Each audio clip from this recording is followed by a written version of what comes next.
In this video, we're going to walk through how to submit a work report for mentoring sessions where you have to sit down to coach an instructor who's struggling, prospective instructor reviews where you've got a brand new instructor who's wanting to teach the course and so you're going out to ensure they have the necessary equipment, and if you decide to do something that isn't on the list of the typical types of project work. So to submit a work report, go ahead and click on the Work Reports button, or you can click over here on Work Reports and All Work Reports. And this is where you'll see a list of all of the work reports you've submitted up to this point. Also, you'll see the status of those work reports, whether they've been submitted, approved, processed, paid, etc., whatever the status may be. In order to add a new report, you can either click on the Add New button, or you can click over here, Add New.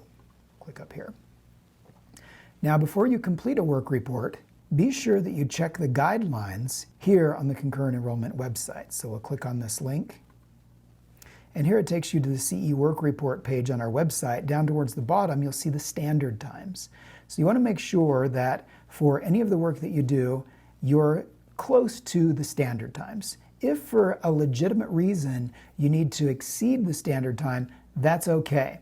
Just know that if you exceed the standard time by a significant amount, then our office will likely reach out just to find out what the reason was behind needing to exceed the standard time in a significant way. So to submit a work report for any of the last three items here, either sitting down to coach an instructor who is struggling, visiting an instructor who hasn't been approved to teach yet, you just want to make sure they've got the equipment before you approve them, or it's something that is not listed here on the concurrent enrollment website under the standard activities for liaisons. So for these two, you'll check the box, enter the date the work was completed on, any prep time that was required before you met with the instructor, the total activity time during the mentoring session, or while you're out there checking out their equipment and resources, any follow-up time afterwards if maybe they didn't have certain resources and you're working with them on those, or if you need to follow up with the instructor to see how they're doing after your discussion. Enter any travel time associated with visiting the site,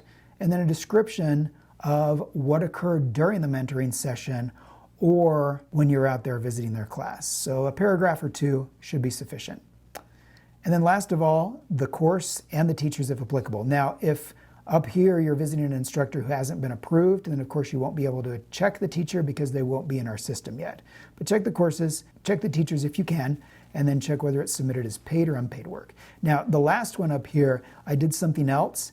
This requires CE Office and Associate Dean approval. So before you do this one, make sure you reach out to the concurrent enrollment director and the Associate Dean to say, hey, this doesn't really fit within the standard sort of liaison work, but this is what I'd like to do.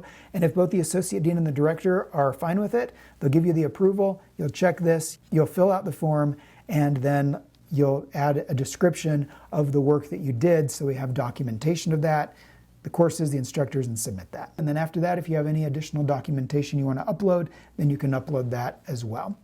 If at any time you need to edit that report once you've submitted it, you can come back to the list of work reports, you can go into Manage Details, and then right there you can change anything that you need to, and then click Update. So if there was an instructor that you forgot to check, you can click there and add an additional instructor and then update it. And that's how you submit work reports. Then at that point, you should receive an email when the status of that is changed, or you can log in here to MyCE at any time and check the status of that.